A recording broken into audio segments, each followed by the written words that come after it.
Donald and Douglas are Scottish twin engines. They're practical, peppery, and proud. They nearly always work together.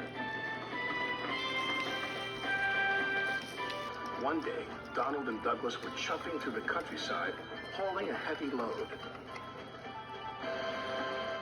Down the line, Trevor the traction engine had been struggling with a big cartload of hay. Crossing the tracks, the cart's wheels had broken off. Then Trevor heard a whistle. "Oh no," Trevor cried. Donald could see the cart. "Stop," he cried.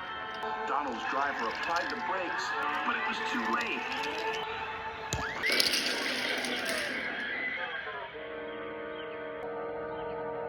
Luckily, no one was hurt.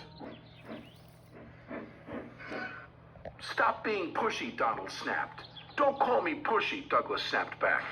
"You shouldn't have pushed me into the cart," huffed Donald. "You pulled me, you mean," argued Douglas. "Didn't. Did. Did not. Did too." Before long, the track was cleared, and Donald and Douglas were on their way.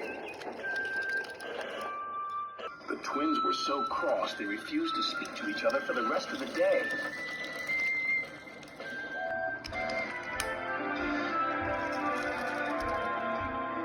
The next day, Sir Topham Hatt needed an engine to help Duck at the smelter's yards. "May I go, sir?" said Donald eagerly. "I only need one engine," said Sir Topham Hatt, "not two." "I am only one engine, sir," said Donald, "and I would like to work with Duck." Sir Topham Hatt was surprised, but agreed. Thomas was worried. "Won't you miss one another?" he asked. "I know I'd miss Annie and Clarabelle." "I'll work better on my own," sniffed Douglas. "I have work to do," huffed Donald. At first, Donald enjoyed working with Duck.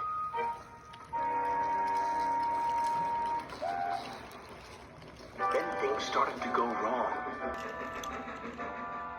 "Did you shunt those freight cars onto the other line?" Donald asked. "You said you wanted them on the other line," Duck replied. "Not that other line, the other line." Donald was cross. Douglas would have known what I meant. He huffed. Douglas was working on his own. He chuffed dutifully through the beautiful countryside. But Douglas had no one to share it with.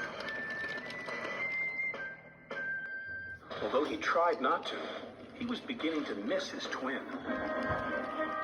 That night, Douglas's driver took him to visit Donald. "I was just passing," said Douglas. "Have you come to say you're sorry?" Donald sniffed. This made Douglas very cross. "I've nothing to be sorry for," he said, and steamed away in a huff.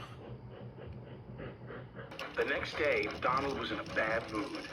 Duck could see he was getting too close to the buffers. "Look out!" Duck shouted, but it was too late.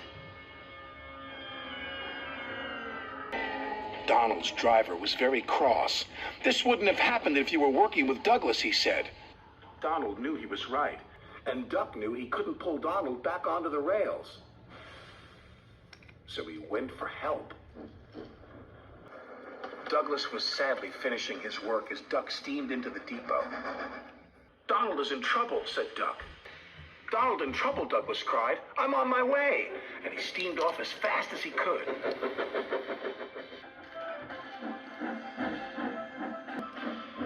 Douglas struggled and struggled. He finally pulled his twin gently back onto the tracks. He was relieved Donald wasn't hurt. "Thank you," Donald said, "and I'm sorry." "No, I'm sorry," said Douglas. "I'm sorry," insisted Donald. "Don't argue about who's sorry," chuckled Duck. "Just be glad you're back together." And they were.